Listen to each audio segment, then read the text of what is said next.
നമസ്കാരം. ഏഷ്യാനെറ്റ് ന്യൂസ് ടൈമിലേക്ക് സ്വാഗതം. ഞാൻ നളകനന്ദ. പ്രധാന വാർത്തകൾ. MBBS പ്രവേശനത്തിന് 1/2 കോടി വരെ തലവരിപ്പണം. കാരക്കോണം മെഡിക്കൽ കോളേജിലെ കോഴയുടെ കണക്കുകൾ ഏഷ്യാനെറ്റ് ന്യൂസ് കണ്ടെത്തി. മറ്റന്നാൾ പ്രവേശന പരീക്ഷ നടക്കാനിരിക്കെ മുഴുവൻ സീറ്റും വിറ്റു. അമീനയുടെ മകറാണ്.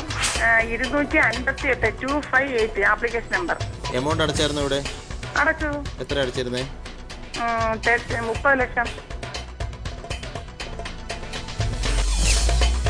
മെഡിക്കൽ സീറ്റ് വിൽപ്പന അന്വേഷിക്കുമെന്ന് ആരോഗ്യമന്ത്രി. എല്ലാ സ്വാശ്രയ കോളേജുകളിലെയും പ്രവേശനവും സാമ്പത്തിക ഇടപാടുകളും അന്വേഷിക്കണമെന്ന് വിവിധ സംഘടനകൾ. തെറ്റുണ്ടെങ്കിൽ തിരുത്തണമെന്ന് ബിഷപ്പ് ഗ്ലാഡ്സ്റ്റൺ. കേന്ദ്രമന്ത്രിസഭ പുനഃസംഘടിപ്പിച്ചു. അഹമ്മദിന് മാനവ വിഭവശേഷി വകുപ്പിന്റെ അധിക ചുമതല മാത്രം. പുനഃസംഘടന പൂർണ്ണമല്ലെന്ന് കരുണാനിധി. വകുപ്പ് മാറ്റത്തിൽ പ്രതിഷേധിച്ച് കാമത്തും ജനയും സത്യപ്രതിജ്ഞാ ചടങ്ങ് ബഹിഷ്കരിച്ചു. സർക്കാർ ഡോക്ടർമാരുടെ സമരം നീട്ടിവച്ചു. തീരുമാനം മുഖ്യമന്ത്രി ചർച്ച നടത്തുമെന്ന ഉറപ്പിൽ. പനി പിടിച്ച് ഇന്ന് ആശുപത്രിയിലെത്തിയത് 10,000-ഓളം പേർ. കോപ്പ അമേരിക്ക ഫുട്ബോളിൽ അർജന്റീന ക്വാർട്ടറിൽ. കോസ്റ്റാറിക്കയെ തോൽപ്പിച്ചത് എതിരില്ലാത്ത 3 ഗോളുകൾക്ക്.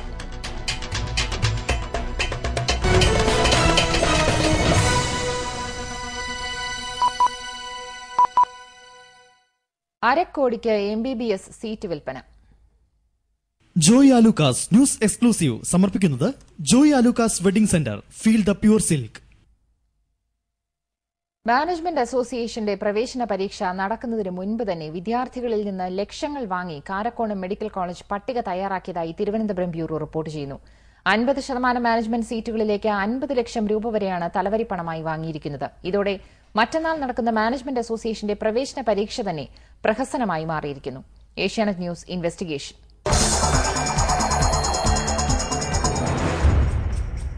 സ്വാശ്രയ മെഡിക്കൽ മാനേജ്മെന്റ് അസോസിയേഷന്റെ 11 കോളേജുകളിലെ മാനേജ്മെന്റ് സീറ്റുകളിലേക്ക് വിദ്യാർത്ഥികളെ പ്രവേശിപ്പിക്കുന്നത് അസോസിയേഷൻ തന്നെ നടത്തുന്ന പ്രവേശന പരീക്ഷയുടെ അടിസ്ഥാനത്തിലാണ്. ഈ പരീക്ഷ ഈ മാസം 14 നടക്കാനിരിക്കുന്നതേയുള്ളൂ.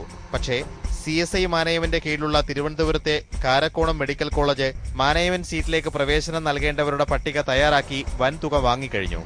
പരീക്ഷ പോലുമില്ലാതെ പണം വാങ്ങി പ്രവേശനം നൽകാനായി മാനേജ്മെന്റ് തയ്യാറാക്കിയ 50 വിദ്യാർത്ഥികളുടെ ലിസ്റ്റ് ഞങ്ങൾക്ക് കിട്ടി. ഈ വിദ്യാർത്ഥികളെ ഞങ്ങൾ നേരിട്ട് വിളിച്ചു. CSI ആസ്ഥാനത്ത് നിന്നാണെന്ന് പറഞ്ഞപ്പോൾ എല്ലാ കാര്യങ്ങളും കുട്ടികളും അവരുടെ രക്ഷിതാക്കളും തുറന്ന് സമ്മതിച്ചു. ഹലോ, ഇത് അമീനയുടെ മകറാണ്. 258 258 ആപ്ലിക്കേഷൻ നമ്പർ. എമൗണ്ട് അടച്ചായിരുന്നു ഇവിടെ? അടച്ചു. എത്ര അടച്ചിരുന്നേ? 30 ലക്ഷം. ഇതെങ്ങനെ NRI കോട്ടയാണോ അതോ? അല്ലല്ല, സാധാ മാനേജ്മെന്റ് കോട്ട തന്നെയാണ്. അതെ സാറേ. അതിന്റെ റെസിപ്റ്റ് വല്ലതും തന്നിരുന്നോ നിങ്ങൾക്ക്? ഒന്നും തന്നിട്ടില്ല. ലോറൻസ് സാറുമായിട്ടാണ്.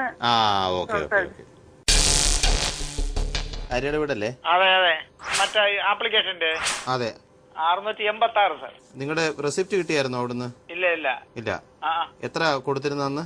അന്ന് മൊത്തം 20 കൊടുത്തു. 15 ആണല്ലോ ഇവിടെ അടച്ചേക്കുന്നത്. ഇന്ന് പോയി ഞാൻ മോളെ ഇന്ന് 5 കൊടുത്തത്. എത്ര? 5 ആണ് കൊടുത്തത്. 5 നേരത്തെ 15. ഓ ഓ ഓ, അങ്ങനെ 20. ഓ ഓ ഓ, മോളോടെ പറഞ്ഞിട്ടില്ല. ധന്യയുടെ നമ്പർ അല്ലേ ഇത്? അതെ സാർ. മെഡിക്കൽ എൻട്രൻസിൽ എത്രയായിരുന്നു റാങ്ക് മാർക്ക്? 43,000 കിടന്നു സാർ. അത് ഇവിടെ എമൗണ്ട് അടച്ചിരുന്നോ? 40 അടച്ചിട്ടുണ്ട് സാർ. 40 ലക്ഷം. റെസിപ്റ്റ് തന്നായിരുന്നോ അവര്? ഇല്ല സാർ. ഇത് ക്യാഷ് ആയിട്ടല്ലേ കൊടുത്തേ? ഇത് ക്യാഷ് ആയിട്ട് കൊടുത്താണ്. 5 ലക്ഷം രൂപ വാർഷിക ഫീസും 5.5 ലക്ഷം രൂപ നിക്ഷേപവുമാണ് മാനേജ്മെന്റ് കോട്ടയിലെന്നിരിക്കെയാണ് 50 ലക്ഷം രൂപ വരെ വാങ്ങി തോന്നിയ രീതിയിൽ പ്രവേശനം നൽകുന്നത്. ഇപ്പോൾ വാങ്ങുന്നത് സംഭാവനയാണെന്നും വാർഷിക ഫീസ് വേറെ നൽകണമെന്നും വിദ്യാർത്ഥികളോട് പറഞ്ഞിട്ടുണ്ടത്രേ. സംസ്ഥാന എൻട്രൻസ് പരീക്ഷയിൽ 45,000-ൽ താഴെ റാങ്ക് നേടിയവർക്കും പണത്തിന്റെ ബലത്തിൽ പരീക്ഷയില്ലാതെ പ്രവേശനം ഉറപ്പായിരിക്കുന്നു. ഇത് അലനാണോ സംസാരിക്കുന്നത്? എൻട്രൻസ് ലിസ്റ്റിൽ എത്രയായിരുന്നു റാങ്ക്? എൻട്രൻസ് റാങ്ക് വരുമ്പോൾ 47,000 വരും. എമൗണ്ട് എന്തെങ്കിലും ഇവിടെ അടച്ചിട്ടുണ്ടോ? കോളേജ് അടച്ചിട്ടുണ്ടായിരുന്നു. ഇവിടെ കാരക്കോണത്തോ? കാരക്കോണത്ത്. എത്ര അടച്ചേ? അത് ഫുൾ എമൗണ്ട് അടച്ചെന്നു. 50 അടച്ചെന്നു. 50 lakhs. അത് LMS-ലാണോ അടച്ചോ കാരക്കോണത്താണോ? LMS വന്ന് വാങ്ങിക്കായിരുന്നു. കാരക്കോണം മെഡിക്കൽ കോളേജിൽ നിന്ന് അപേക്ഷ വാങ്ങിയത് 1312 വിദ്യാർത്ഥികളാണ്. പരീക്ഷയില്ലാതെ പണത്തിന്റെ തൂക്കത്തിൽ 50 പേരെ മാനേജ്മെന്റ് തന്നെ നിശ്ചയിച്ചപ്പോൾ ശേഷിക്കുന്ന വിദ്യാർത്ഥികളുടെ ഭാഗ്യപരീക്ഷണം നിരർത്ഥകമായിരിക്കുന്നു. പ്രവേശനത്തിനായി വാങ്ങിയ പണം പൂർണ്ണമായും മാനേജ്മെന്റിന് നൽകാത്തതിനെ തുടർന്ന് കാരക്കോണം മാനേജ്മെന്റിനകത്തു നിന്ന് തന്നെ ആദായനികുതി വകുപ്പിന് ചില പരാതികളും കിട്ടിയിരുന്നു. ഇതിന്മേൽ ആദായനികുതി വകുപ്പ് അന്വേഷണവും തുടങ്ങിയിട്ടുണ്ട്.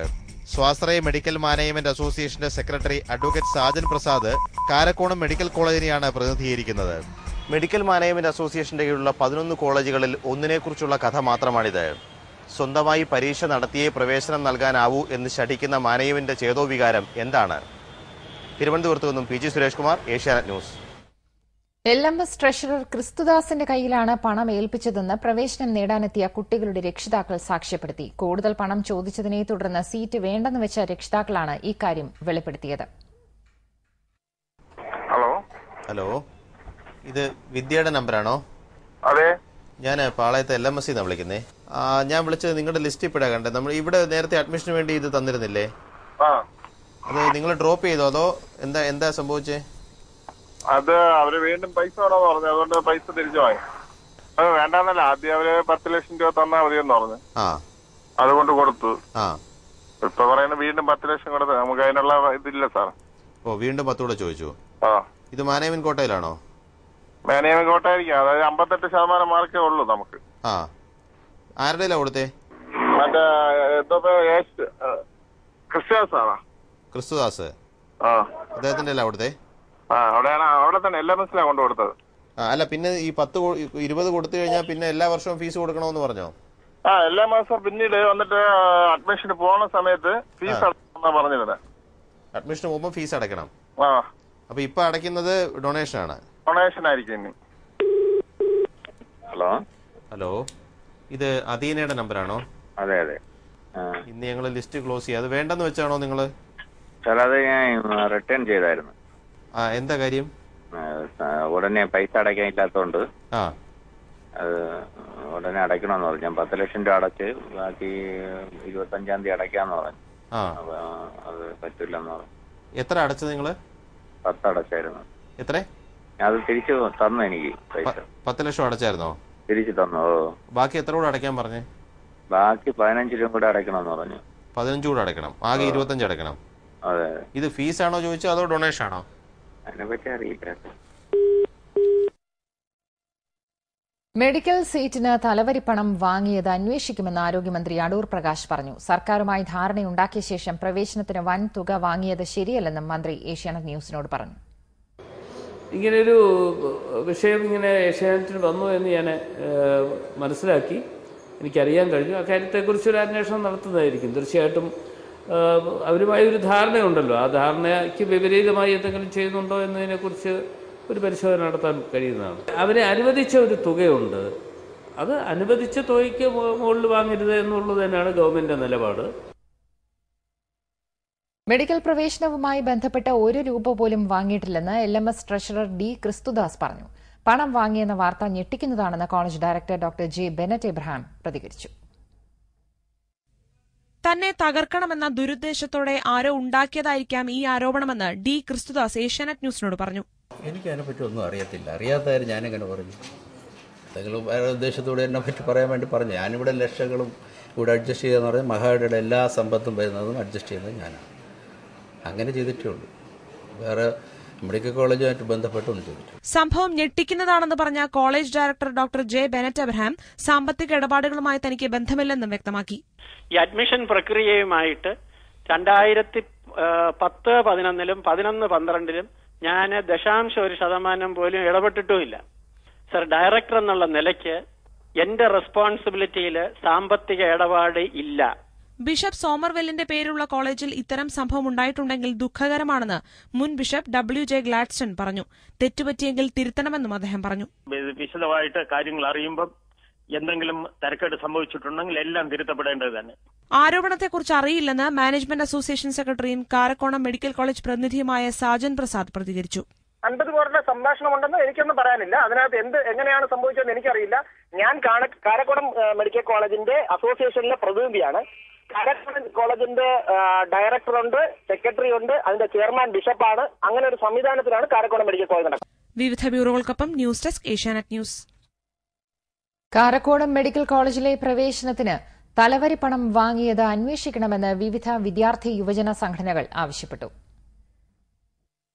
കാരക്കോണം മെഡിക്കൽ കോളേജ് തലവരിപ്പണം വാങ്ങിയതിനെക്കുറിച്ച് സർക്കാർ അന്വേഷിക്കണമെന്ന് ഡിവൈഎഫ്ഐ സംസ്ഥാന പ്രസിഡന്റ് എം.ബി. രാജേഷ് എം.പി. പറഞ്ഞു. വളരെ ഞെട്ടിപ്പിക്കുന്നതാണ്, അങ്ങേറ്റം ഗൌരവമുള്ളതാണ് ഇപ്പോൾ ഏഷ്യാനെറ്റ് പുറത്തുകൊണ്ടുവരുന്നിരിക്കുന്ന ഈ വാർത്ത. ഇതിന്റെ അടിസ്ഥാനത്തിൽ ഗൌരവമായിട്ടുള്ള നടപടികൾ സ്വീകരിക്കേണ്ടതുണ്ട്. ഈ പ്രത്യേകമായിട്ടുള്ള പ്രശ്നത്തിൽ ഇത് ഒരു കോളേജിന്റെ മാത്രമാണ് പുറത്തു വന്നിട്ടുള്ളത്. ഇതിനർത്ഥം മറ്റു കോളേജുകളിലെല്ലാം സുതാര്യമായിട്ടായിരിക്കണം നടന്നിട്ടുള്ളത് എന്നുള്ളതല്ല. തലവരിപ്പണം വാങ്ങിയ കോളേജിനെതിരെ നടപടിക്ക് PA മുഹമ്മദ് കമ്മീഷൻ ശുപാർശ ചെയ്യണമെന്ന് SFI സംസ്ഥാന സെക്രട്ടറി P. ബിജു ആവശ്യപ്പെട്ടു. കോഴ വാങ്ങി പ്രവേശനം നടത്തുന്ന കോളേജിനെതിരെ ശക്തമായ സമരം തുടങ്ങുമെന്നും ബിജു ഏഷ്യാനെറ്റ് ന്യൂസിനോട് പറഞ്ഞു. എല്ലാ കോളേജുകളിലെയും പ്രവേശന നടപടികളെ സംബന്ധിച്ചും തലവരിപ്പണം പിരിക്കുന്നതിനെ സംബന്ധിച്ചും ഗവൺമെന്റ് ഒരു വിജിലൻസ് അന്വേഷണം നടത്തണം. അതോടൊപ്പം തന്നെ PA മുഹമ്മദ് കമ്മീഷനും ആരോഗ്യ സർവകലാശാലയും ശക്തമായിട്ടുള്ള നടപടികൾ സ്വീകരിക്കണം. അഴിമതിയെക്കുറിച്ച് ജുഡീഷ്യൽ അന്വേഷണം നടത്തണമെന്ന് RYF ആവശ്യപ്പെട്ടു.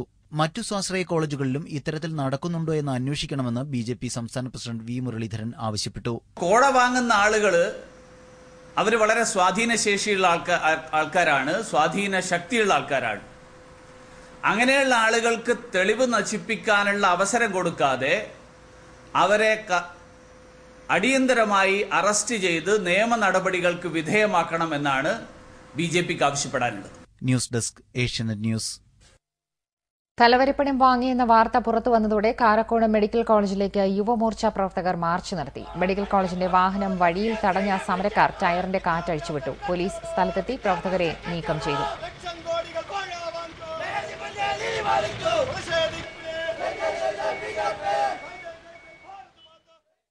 ജോയ് ആലുക്കാസ് ന്യൂസ് എക്സ്ക്ലൂസീവ് സമർപ്പിച്ചത് Joy Alukkas wedding centre, feel the pure silk. മറ്റു വാർത്തകളിലേക്ക്. 8 പുതുമുഖങ്ങളെ ഉൾപ്പെടുത്തി കേന്ദ്ര മന്ത്രിസഭ പുനഃസംഘടിപ്പിച്ചു. വിദേശകാര്യ സഹമന്ത്രിയായി തുടരുന്ന E. അഹമ്മദിന് മാനവശേഷി വികസന വകുപ്പിന്റെ അധിക ചുമതല നൽകി. വകുപ്പ് വിഭജനത്തിൽ ഗുരുദാസ് കാമത്ത്, ശ്രീകാന്ത് ജന എന്നിവർ കോൺഗ്രസ് നേതൃത്വത്തെ പ്രതിഷേധമറിയിച്ചു. 7 മന്ത്രിമാരെ ഒഴിവാക്കി 8 പുതുമുഖങ്ങളെ ഉൾപ്പെടുത്തി 15 മന്ത്രിമാരുടെ വകുപ്പുകളിൽ മാറ്റം. പ്രധാന സ്ഥാനങ്ങളിൽ മാറ്റമില്ലെങ്കിലും വലിയ അഴിച്ചുപണിയാണ് പ്രധാനമന്ത്രി മൻമോഹൻ സിംഗ് നടത്തിയിരിക്കുന്നത്.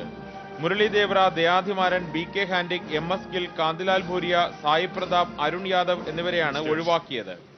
ശ്രീ V. കിഷോർ ചന്ദ്രദേവ്. ആന്ധ്രാപ്രദേശിൽ നിന്നുള്ള കിഷോർ ചന്ദ്രദേവാണ് ക്യാബിനറ്റ് മന്ത്രിയായി സത്യപ്രതിജ്ഞ ചെയ്ത പുതുമുഖം. ആദിവാസി ക്ഷേമം, പഞ്ചായത്ത് രാജ് വകുപ്പുകൾ അദ്ദേഹത്തിന് നൽകി. വനം പരിസ്ഥിതി മന്ത്രിയായിരുന്ന ജയറാം രമേശിനെ ഗ്രാമവികസന മന്ത്രാലയത്തിന്റെ ചുമതല നൽകി ക്യാബിനറ്റ് മന്ത്രിയായി ഉയർത്തി. മമതാ ബാനർജിക്ക് പകരം ദിനേശ് ത്രിവേദി റെയിൽ മന്ത്രിയായി. ഉത്തർപ്രദേശിൽ നിന്നുള്ള ബേനി പ്രസാദ് വർമ്മയ്ക്കും ഉരുക്ക് വകുപ്പിൽ ക്യാബിനറ്റ് മന്ത്രിയായി സ്ഥാനക്കയറ്റം കിട്ടി. പുതുമുഖങ്ങളായ ജയന്തി നടരാജന് വനം പരിസ്ഥിതി മന്ത്രാലയത്തിന്റെയും പവൻ സിംഗ് ഘട്ടോവറിന് വടക്കു കിഴക്കൻ സംസ്ഥാനങ്ങളുടെയും സ്വതന്ത്ര ചുമതല കിട്ടി. രാജീവ് ശുക്ല പാർലമെന്ററി കാര്യം, ചരൺ സിംഗ് മഹന്ത് കൃഷി, ജിതേന്ദ്ര സിംഗ് ആഭ്യന്തരം, മിലിന്ദ് ദേവറ വാർത്താവിനിമയം, സുദീപ് ബന്ദോപാധ്യായ ആരോഗ്യം എന്നിവരാണ് പുതിയ സഹമന്ത്രിമാർ. നിലവിൽ സഹമന്ത്രിമാരായിരുന്ന ഗുരുദാസ് കാമത്ത്, ശ്രീകാന്ത് ജന എന്നിവർക്ക് സ്വതന്ത്ര ചുമതല നൽകി. E. അഹമ്മദിന് സ്വതന്ത്ര ചുമതല കിട്ടിയില്ല. പകരം വിദേശകാര്യ വകുപ്പിന് പുറമെ മാനവശേഷി വികസന മന്ത്രാലയത്തിന്റെ ചുമതല കൂടി നൽകി. വീരപ്പ മൊയ്ലിയെ നിയമമന്ത്രാലയത്തിൽ നിന്ന് മാറ്റി കോർപ്പറേറ്റ് കാര്യങ്ങളുടെ ചുമതലയുള്ള മന്ത്രിയാക്കി. ന്യൂനപക്ഷ ക്ഷേമ മന്ത്രി സൽമാൻ ഖുർഷിദാണ് പുതിയ നിയമമന്ത്രി. കുടിവെള്ളം, ശുചിത്വം എന്നീ വകുപ്പുകൾ കിട്ടിയ സഹമന്ത്രി ഗുരുദാസ് കാമത്ത് സത്യപ്രതിജ്ഞാ ചടങ്ങിൽ നിന്ന് വിട്ടുനിന്നു. സ്റ്റാറ്റിസ്റ്റിക്സ് വകുപ്പ് കിട്ടിയ ശ്രീകാന്ത് ജനയും പ്രതിഷേധം കോൺഗ്രസ് നേതാക്കളെ അറിയിച്ചിട്ടുണ്ട്. ഇന്നത്തെ പുനഃസംഘടനയ്ക്ക് ശേഷവും കേന്ദ്രമന്ത്രിസഭയിൽ 3 ഒഴിവുകൾ ഉണ്ടാകും. DMK അവരുടെ പ്രവൃത്തികളെ തീരുമാനിച്ചാൽ ഭാവിയിൽ ഒരു ചെറിയ പുനഃസംഘടന നടത്താനുള്ള സാധ്യത പ്രധാനമന്ത്രി ബാക്കിവെക്കുന്നു. ദില്ലിയിൽ നിന്ന് പ്രശാന്ത് രഘുവംശം, ഏഷ്യാനെറ്റ് ന്യൂസ്. അടുത്ത പൊതുതെരഞ്ഞെടുപ്പിന് മുൻപുള്ള അവസാന കേന്ദ്രമന്ത്രിസഭാ പുനഃസംഘടനയാണ് ഇതെന്ന് പ്രതീക്ഷിക്കുന്നതായി പ്രധാനമന്ത്രി മൻമോഹൻ സിംഗ് പറഞ്ഞു. DMKക്കായി 2 മന്ത്രിസ്ഥാനങ്ങൾ ഒഴിച്ചിട്ടുണ്ടെന്നും അദ്ദേഹം മന്ത്രിസഭാ പുനഃസംഘടനയ്ക്ക് ശേഷം മാധ്യമങ്ങളോട് പറഞ്ഞു. കേന്ദ്രമന്ത്രിമാരായ ശ്രീകാന്ത് ജന, ഗുരുദാസ് കാമത്ത് എന്നിവർ സത്യപ്രതിജ്ഞാ ചടങ്ങിൽ പങ്കെടുക്കാത്തതിനെക്കുറിച്ച് ചോദിച്ചപ്പോൾ രാജ്യത്തിന്റെ താൽപര്യമനുസരിച്ചാണ് മന്ത്രിസഭാ പുനഃസംഘടന നടത്തിയതെന്നും ആരെയും വ്യക്തിപരമായി വേദനിപ്പിക്കാൻ ആഗ്രഹിച്ചിട്ടില്ലെന്നുമായിരുന്നു പ്രധാനമന്ത്രിയുടെ പ്രതികരണം. മന്ത്രിസഭാ പുനഃസംഘടന പൂർത്തിയായിട്ടില്ലെന്ന് DMK നേതാവ് M. കരുണാനിധി പറഞ്ഞു. DMKയുടെ മന്ത്രിമാരെ ജനറൽ കൌൺസിൽ യോഗത്തിൽ തീരുമാനിക്കും. പ്രണബ് മുഖർജിയുടെ മന്ത്രിസ്ഥാനങ്ങൾ ആവശ്യപ്പെട്ടിട്ടില്ലെന്നും കരുണാനിധി ചെന്നൈയിൽ പറഞ്ഞു.